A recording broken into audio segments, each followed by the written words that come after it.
मोहन सिंह की नज़म के रब एक गुंझलदार बुझारत, रब एक गुंझलदार बुझारत, रब एक कोरे धंधा, खोलन लग्या पेच उसदे काफिर हो जाए बंदा। मुड़ गया कि काफिर होणों डर के जी में, काफिर होणों डर के जी में, खोजों मूल न खुंझी, क्यों कि लाई लग मोमिन दे नालों खोजी काफिर चला। अज सब तो पहले तो मैं शुक्रिया अदा करता प्रोफैसर कावल शहजाद साहब का, जिन्होंने चूँकि कि इम्तिहान भी करीब आ रहे हैं, साडा ये सैशन पूरा ही इस तरह गुजरा है कि असी डिस्टर्ब रहे हैं। छुट्टियाँ इतनी ज़्यादा छुट्टियाँ, किसी सैशन इतनी छुट्टियाँ हैं कि बच्चे भी तंग आ गए। अंदाजा करो कि छुट्टियाँ तो बच्चे तंग कभी नहीं आना है। मसाइल काफ़ी ज़्यादा प्रोग्राम साढ़े जोड़े होने हैं। फरवरी के रमज़ान शरीफ आ गया, फिर वो छुट्टियाँ आ गई, बहुत सारे डिस्टर्बेंस हो गए, लेकिन फिर भी मुबारकबाद सर थानू कि तुसीं इंतहाई कामयाबी नाल अज छुट्टी वाले दिन इतनी ज़्यादा तादाद के बच्चों ने इकट्ठा करके वाकई बड़ा बड़ा काम किया है। थानू तुहाडे सारे बच्चों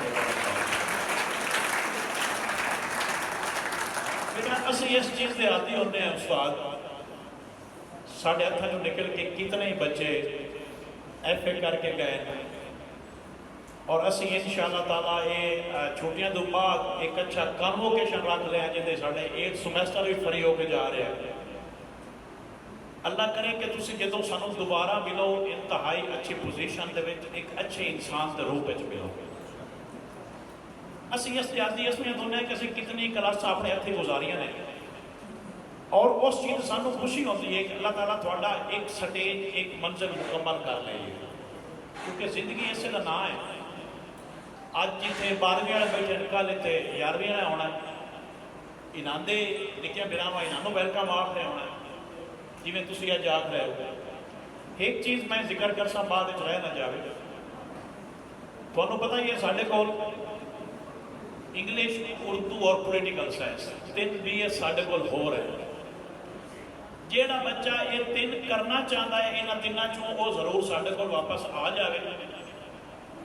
वजह की है तुसी सानू जानते हो, असी तुहानू जानते हैं, और हमेशा असी अपने स्टूडेंट को प्रैफर करते हैं BS जो भी इम्तिहान होता है ना, अपने स्टूडेंट को प्रैफर करते हैं, क्योंकि साडा अपना स्टूडेंट साडे वास्ते प्रॉब्लम क्रिएट नहीं करता। उन्होंने पता होता है कि असीं की करना है, साडी लिमिट्स की ने, सानू भी पता होता है, उन्होंने भी पता होता है। वड्डियां यूनिवर्सिटियां जस हो तो फीसां बहुत ज़्यादा, मैनू पता है कि मुआशी सर्कल कितना तंग है, थोड़े वालदैन कितना मुश्किल अफोर्ड कर रहे हैं। इत्थे घर वर्गी गल है, पढ़ाई भी अच्छी है और खर्चा भी घट है। मैं थोड़े सारे जो इंटर के बच्चे ने, और उस एक चीज़ होर मैं ऐड कर सक कि साढ़े को बेटा ना 50 सीट होती है एक सब्जैक्ट की। जेड़ा बच्चा पहले आ जाए उसको असीं ये नहीं आख सकते कि तू घर चला जा, साढ़े अपने बच्चे आने उन्होंने दाखला देना होता है। थोड़ा इम्तिहान या मुके, जिस दिन थोड़ा इम्तिहान मुके तुसीं जिस सब्जैक्ट दाखला लेना चाहते हो उस वो आके उस सब्जैक्ट प्रॉस्पेक्टस जमा करवाओ। फीस भी साफ छो, उसकी वजह यह है कि थोड़ा दाखला महफूज हो गया। अगर 50 मुकम्मल हो गया तो 51 हो ही नहीं सकता। इस वजह तो तुसीं अगर महीना डेढ़ इंतजार रिजल्ट का कर सो बाद हो सकता है जिस सब्जैक्ट तुसीं लेना चाहते हो उस एक सीट ना मिले।